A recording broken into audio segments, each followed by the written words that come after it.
ఒక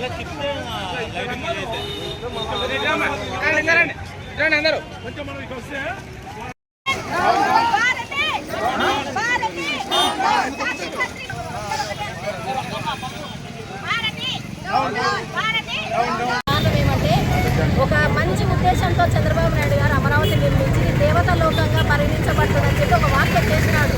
దానిని కొమ్మినేని శ్రీనివాసు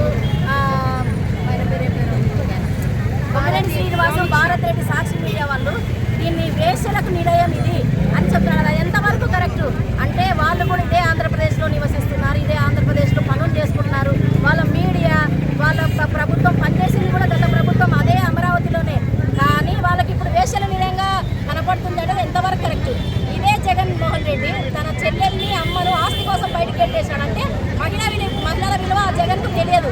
వాళ్ళ వెంట ఉన్న వాళ్ళకు కూడా ఈ విలువ తెలియదు కాబట్టి ఈ విధంగా వ్యాఖ్యలు చేస్తున్నారు.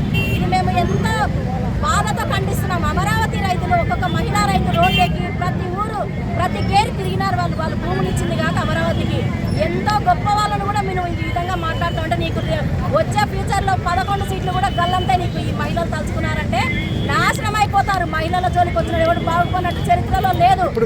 మా మహిళలకు జోలికి వస్తున్నావు, నీకు సరైన సమాధానం మహిళలమే చెప్తామని మేము చెప్తున్నాం. మా డిమాండ్ సాక్షి మీడియాలో పనిచేసే వాళ్ళిద్దరిని సాక్షి మీడియా నుంచి తొలగించాలి, మాకు క్షమాపణ చెప్పాలి. భారతి రెడ్డి ఒక ఆడి మనిషే, ఆమె ఆడవాళ్ళమైన వ్యాఖ్యలు చేస్తుంటే పిశాచక ఆనందాన్ని అనుభవిస్తున్నారు వాళ్ళు. అది ఎంతవరకు కరెక్ట్ అని మహిళలందరి తరఫున నేను ప్రశ్నిస్తున్నాను.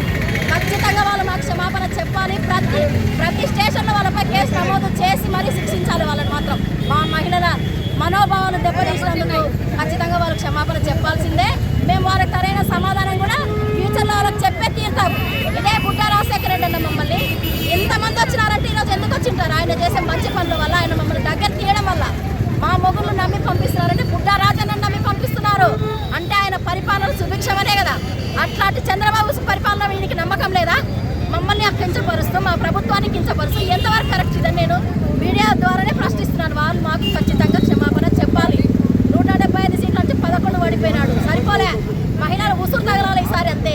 చెప్పు దెబ్బలు ఖచ్చితంగా ఈసారి ఇంకొకసారి వేశ్యలు సెక్స్ వర్కర్స్ అని ఈ విధంగా కించపరిచి మాట్లాడితే డైరెక్ట్ గా చెప్పు దెబ్బలైతే కొడతారు. మా మహిళలు ఊరుకోరు. మా ఆత్మాభిమానం దెబ్బతీసినాడు జగన్. ఇది మేము మీడియా పూర్వకంగా తెలియజేయమని కోరుకుంటున్నాము. మాకు ఖచ్చితంగా న్యాయం జరగాలి. నా పేరు ఉమాదేవి, మహిళా కార్యకర్తను.